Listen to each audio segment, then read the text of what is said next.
Kanipang Kalabasa Kwentong Bayan at alamin ang buong kwento.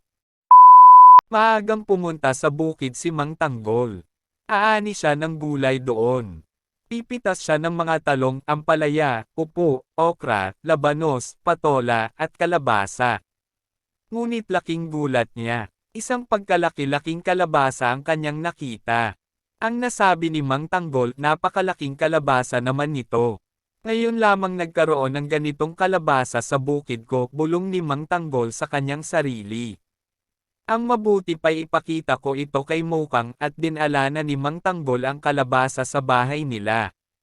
Ang nasabi ni Aling Mokang, pagkalaki-laking kalabasa naman niyang Tanggol, ngayon lang ako nakakita ng ganyang kalaking kalabasa, sabi ni Aling Mokang, biyakin mo na Tanggol ng ating may luto na, at kumuha ng kutsilyo si Mang Tanggol, at bibiyakin na lamang ni Tanggol ang kalabasa ng may nagsalita. Nang ganito ingatan po ninyo ang pagbiyak ng kalabasa, baka po ako ay masaktan, Mang Tanggol. Nang marinig nila ang nagsalita, lumingon sa paligid ang mag-asawa, sino naman ang nagsalita na yun, wala namang tao, sa paligid, nagsalita si Aling Mokang, may kasama ka bang umuwi, Tanggol, tanong ni Aling Mokang kay Tanggol.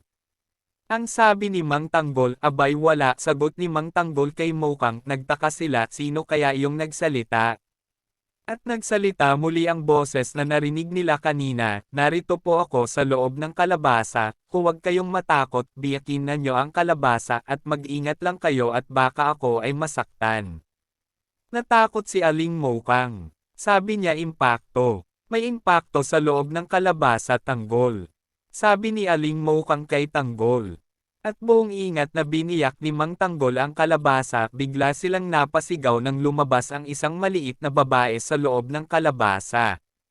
At nagpakilala ang babae, ako po si Hanepa, pinarusahan po ako ng hari ng lupa, lagi ko daw pong sinisira ang mga tanim sa bukid, kapag nagsisi daw po ako ay saka lamang niya ako ibabalik sa dati kong anyo, sabi ni Hanepa, maari po bang dito muna ako tumira sa inyo?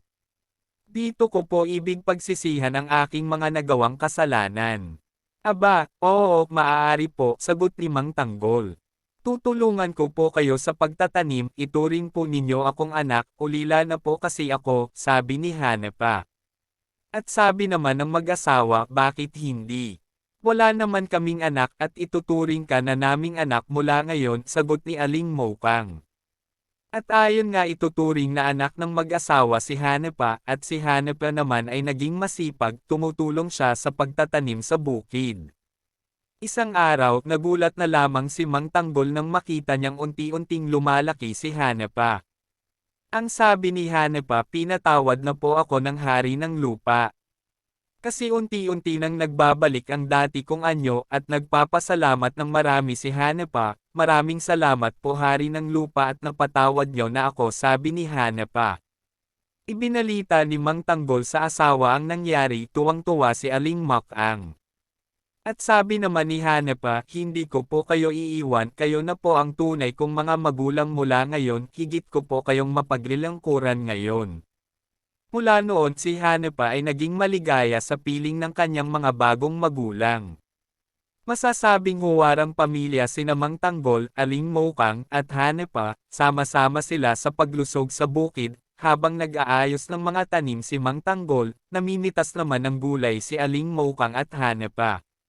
Doon na sila kakain ng baon nilang pagkain. Magpapahinga sila pagkatapos nila kumain ng pagtanghalian, maihiga sila sa malaking kariton sa ilalim ng punong mangga, magkukwentuhan sila sandali hanggang sa sila ay makatulog, pagkagising nila, nakahanda na ang bukong pinitas ni Mang Tanggol, sama-sama silang magmemeryenda, bibiyakin ni Mang Tanggol ang buko. Kakainin nila ang laman at iinuman ang tubig nito, ang pagtatapos ng kwento ni Mang Tanggol, Aling Mokang at Hanepa. Thank you for watching. Follow, like and share. Maximo TV po.